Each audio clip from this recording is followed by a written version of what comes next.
Ang controversial budget po was the 2025 budget kasi yan yung puno-puno ng allocables, tama? So, paano ba nangyayari dyan? Yung pondo na pera natin, yung nakolektang pera na buwis, dapat po yan inilalagay sa mga priority projects. Diba? Ako, as I said, we need projects that will create jobs, magbibigay ng trabaho, spur up the economy. Dahil habang tumataas ang ekonomiya, nagkakatrabaho ang tao, bumababa rin ang crime rate, drugs, diba? Maasenso ang Pilipino. Bakit ang hindi na kailangan mag-abroad, diba? Meron tayong hope. Ngayon, ang problema po natin, pagka meron tayong gobyerno na imbis na doon ilagay ang pondo, yun ang pag-isipan ko sa ilalagay, develop the infrastructure, para farm-to-market roads, para yung mga develop yung mga kanayunan natin so that may produkto tayo na pwedeng i-manufacture at lagyan ng value para kumita yung mga tao. You know, Singapore, number one, the biggest economy in Asia. Hong Kong, the biggest gateway to China, which is the biggest economy today in the world. Wala pong mga natural resources yan Samantalang tayo, puno-puno tayo ng natural resources, pero ang hirap-hirap ng ating bansa. Ang mayaman lang dito ay mga politiko at cronies. Pero the rest, wala tayo. We have to go abroad. Bakit? Dahil their government must be doing something different.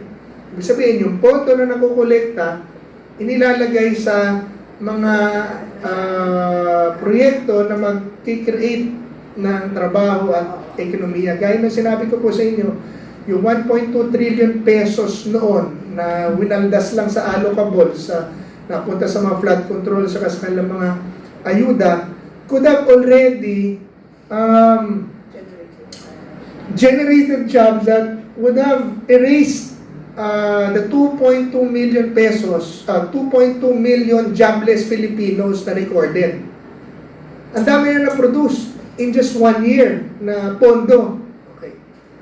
So, nung panahon po natin, ng Pangulong Duterte, sinabi ko sa inyo, na ang program funds, yung nasukatan natin muna, one of the clear na sukatan, nag-maximum lang po ng 5% of the budget, which is around 200 billion pesos.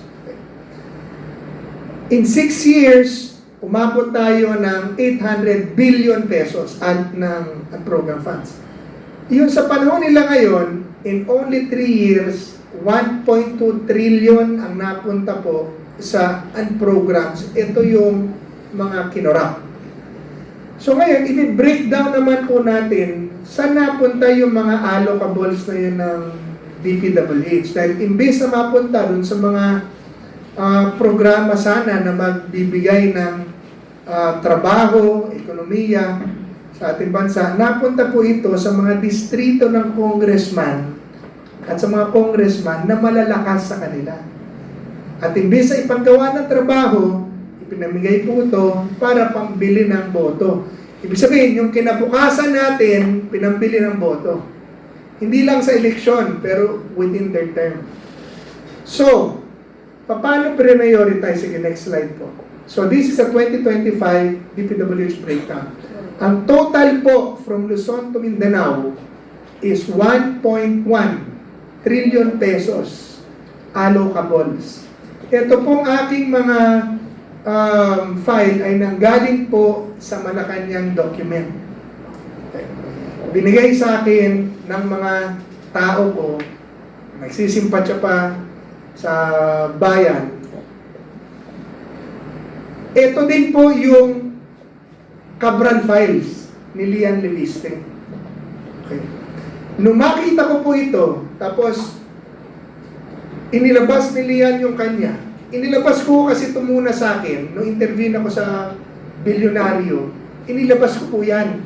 Pero hindi inilabas ang bilyonaryo. Pangako nila sa akin, inalabas nila. But I discussed it, hindi nila inilabas. So, several weeks, 2 weeks later, si Lian Leviste Inilabas naman yung Cabral file siya na nakuha niya kay Cabral.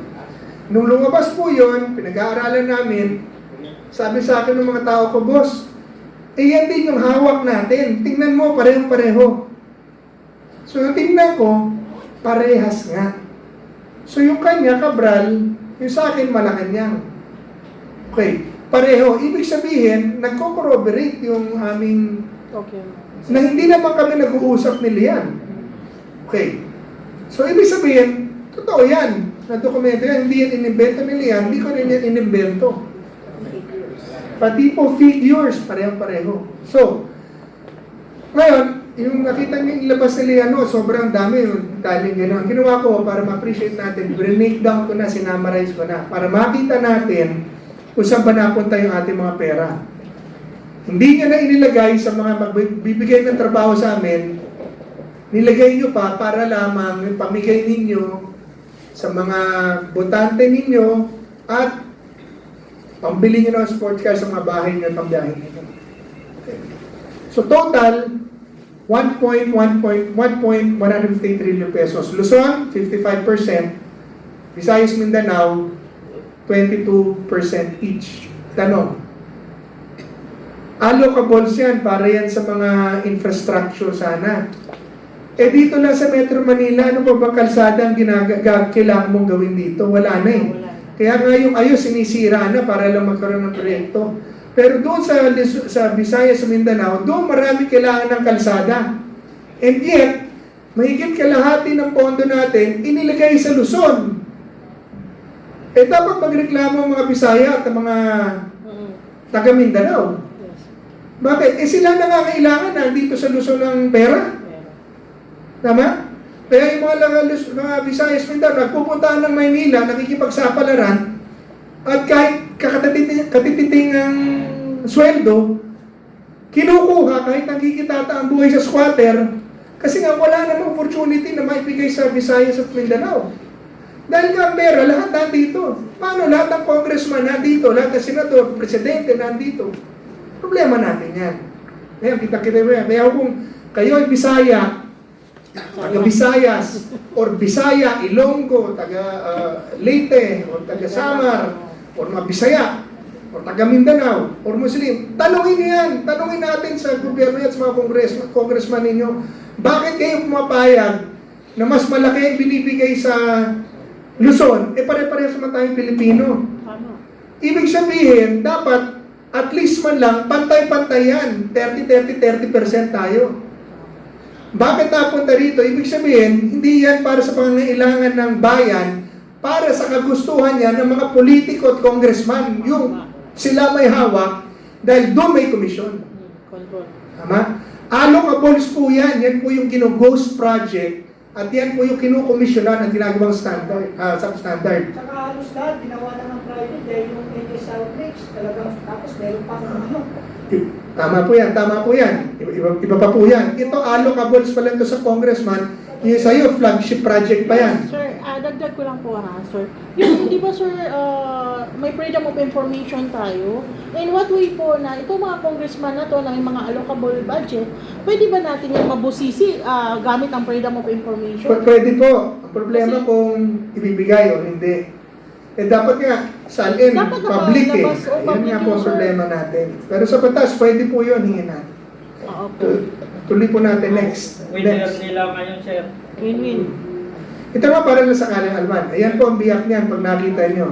Mahigit kalahati pumunta ng Luzon. Matalang mas nangangailangan Mindanao at Visayas. Hindi man lang pinantay. Meron po kasing formula yan. Hindi sinunod yung formula. Ang sinunod yung palakasan. Yun ang problema natin dito sa Pilipinas. Palakasan, kung sino mas maraming mahihinging pera, yun ang mas titiba. Kaya walang sistema. Kaya tahimik sir. Kaya tahimik. Next slide po. Ito pong slide na to, yan. Nakadetalye na po. Ayan. Kung magkano nakuha, ilang bilyon ang nakuha ng bawat probinsya. Ayan na po, lahat na po yan, 81 provinces. Na allocables po to. So ito yung binibigay na pondo ng DPWH sa mga distrito.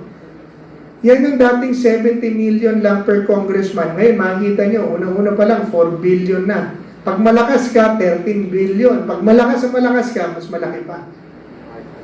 Hindi na, ang tama po kasing, ang tama pong bilang niyan, dapat, ang base niyan, sa dami ng tao, sa laki ng iyong land area, at saka sa pantay-pantay na hati. Pero ngayon, hindi na ho ganun ang sa ginagawa ng Kongreso, sa ginawa ng Kongreso 2025, hindi ganun naging hatian.